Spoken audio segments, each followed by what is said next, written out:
नमस्कार, मी अमृता. आपण आहोत आता आमदार किसन कथोरे यांच्या सोबत.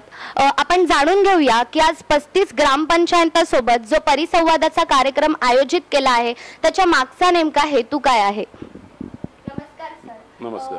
35 ग्रामपंचायतीसोबत हा जो परिसंवादाचा कार्यक्रम आयोजित केला आहे याच्या मागचा नेमका हेतू. माझ्या मुरबाड मतदारसंघामध्ये मुरबाड तालुक्यामध्ये 127 आणि इथल्या 35 अशा 2 टप्प्यातला हा कार्यक्रम केला. मुरबाडला 5 दिवस घेतला आणि इथं 2 दिवस घेतला. शेवटच्या माणसांनी प्रश्न विचारावेत, शेवटच्या माणसांनी सांगावे की हे माझ्या गावातलं काम झालं पाहिजे. वाडी असेल, वस्ती असेल, त्या सगळ्या गावांच्या मध्ये विकासाचा आराखडा तयार करण्याच्या दृष्टीने आम्ही हा कार्यक्रम प्रथम घेतला. आणि नुसता आराखडा केला नाही तर मतदारसंघामध्ये लोकांच्या गरजा बघून पाणी असेल, आरोग्य असेल, MSAB असेल, दळणवळण असेल किंवा अन्य दुसऱ्या कुठल्या सुविधा शिक्षणाच्या असतील या बाबतीमध्ये पूर्ण सहकार्य करून आमच्या सरपंचांनी, ग्रामपंचायतीच्या सदस्यांनी चांगल्या प्रकारचा आराखडा तयार करण्यामध्ये सहकार्य केलं. सामान्य माणसासाठी अनेक आराखडे तयार होतात, त्याच्यासाठी विविध योजना राबवल्या जातात, पण प्रत्यक्षात त्याचा किती फायदा होतो. आता हा जो आराखडा तयार केला ना त्याला जवळजवळ 90% मी आजच्या 2 दिवसातच मान्यता दिलेली आहे. म्हणजे मंजुरीसाठी निधी कुठं उपलब्ध करायचा याचा पूर्ण अभ्यास असलेला मी आमदार आहे. त्यामुळे मला माझ्या मतदारसंघामध्ये माझ्या मतदारसंघा एवढा निधी दुसऱ्या कुठेही मिळत नाही हे मला सांगायला अभिमानाने समाधान वाटेल. हा महाराष्ट्रातला पहिला उपक्रम आहे ज्याच्यामध्ये 35 ग्रामपंचायतींचा समावेश केलेला आहे. तर त्या लोकांपर्यंत, त्या ग्रामपंचायतीमधल्या प्रत्येक व्यक्तीपर्यंत आपला हा जो उपक्रम आहे याचा फायदा कुठपर्यंत होऊ शकतो, जे आपण प्रयत्न करतो पण त्या प्रत्येक घटकापर्यंत याचा फायदा पोहोचेल का. कातकरी समाज असेल, आदिवासी असेल, मागासवर्गीय असेल, मुस्लिम असेल किंवा अल्पभूधारक असतील, दारिद्र्यरेषेखालचे कुटुंब असतील, या सगळ्यांना त्याचा फायदा या उपक्रमामुळे खूप चांगल्या पद्धतीने होईल. त्याला कारण असं आहे, शासकीय यंत्रणा कधी पण आपल्याला सांगत नसते कुठली योजना आहे ती. आम्हाला पदाधिकाऱ्यांना माहिती असायला हवं की आम्ही कोणतं काम लोकांसाठी केलं पाहिजे आणि हे पूर्ण जाण असल्यामुळं मला त्या आराखड्यामध्ये अंमलबजावणी करण्यासाठी अजिबात अडचण नाही.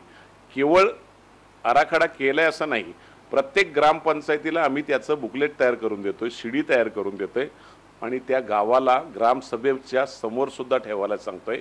ग्रामसभेमध्ये तो आराखडा आल्यावर त्यातली कामं कोणती मंजूर झालेत, कोणती पहिल्या टप्प्यात होतात, दुसऱ्या टप्प्यात होतात, तिसऱ्या टप्प्यात, खरं म्हणजे लोकांनी सुचवले त्याच्यापेक्षा अधिक मी देणार आहे. मग त्यांनी मागितले त्याच्यापेक्षा कितीतरी पटीने मी माझ्या मतदारसंघात त्या लोकांना देणार आहे. त्यामुळे मला त्याच्यामध्ये हा आराखडा मंजूर करण्यासाठी, लोकांच्या उपयोगासाठी यशस्वी व्हायला अजिबात अडचण नाही.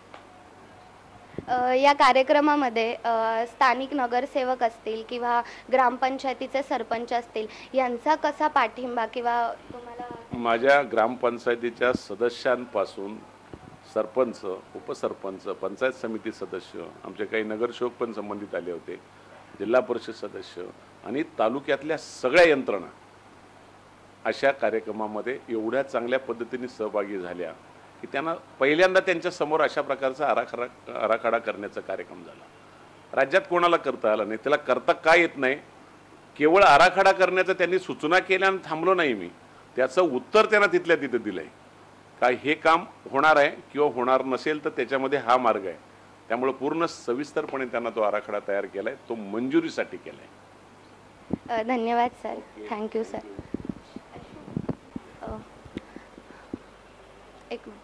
तर आता आपण बघितलं, आपल्यासोबत होते आमदार किसन कथोरे.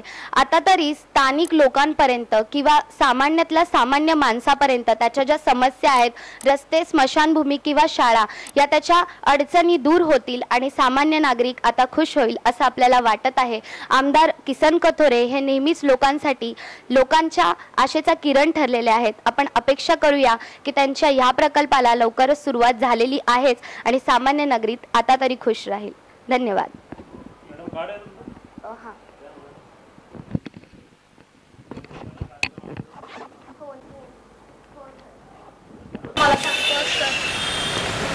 सरकार भी ले रही है क्या?